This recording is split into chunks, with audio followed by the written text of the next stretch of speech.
पाक भारत कशीदगी, वज़ीर आला पंजाब ने हंगामी हालत नाफिज कर दी। आज तमाम तलीमी इदारे बंद रहेंगे। वज़ीर आला पंजाब मरियम नवाज शरीफ ने सूबे भर में हंगामी हालत नाफिज कर दी। पंजाब में आज 7 मई को तमाम तलीमी इदारे बंद रहेंगे। उन्होंने अपने पैगाम में कहा है कि पाकिस्तान के एक एक इंच की हिफाजत हमारे ईमान और हमारे हल्फ का हिस्सा है। पंजाब की सरजमीन गाजियों और शोहदा की अमीन है और इस सरजमीन पर आज रात बहने वाला मासूमों का खून हम पर कर्ज है।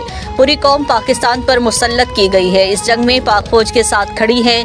इंतजामिया को फौरी तौर पर इमरजेंसी रिस्पॉन्स के अहकाम जारी कर दिए गए हैं। कामयाबी इंशाअल्लाह हमारा मुकद्दर होगी। नाराए तकबीर, अल्लाहु अकबर, पाकिस्तान जिंदाबाद। वाज़ेह रहे कि भारत ने अपनी हदूद से पाकिस्तान पर मिसाइल हमले कर दिए हैं। पाक फौज के तर्जुमान मेजर जनरल अहमद शरीफ ने गुफ्तगू करते हुए तस्दीक की है कि भारत ने पाकिस्तान के 3 मुकामात पर मिसाइल हमले किए। आज़ाद कश्मीर में कोटली और मुजफ्फराबाद के अलावा बहावलपुर में भारत ने अपने फ़ज़ाई हदूद से मिसाइल दागे हैं। भारत ने शर्मनाक और बिला इश्तियाल हमला किया है। मिसाइल हमले के नुकसान का तखमीना लगाया जा रहा है। बुज़दिल दुश्मन भारत के इन हमलों का पाकिस्तान भरपूर जवाब देगा।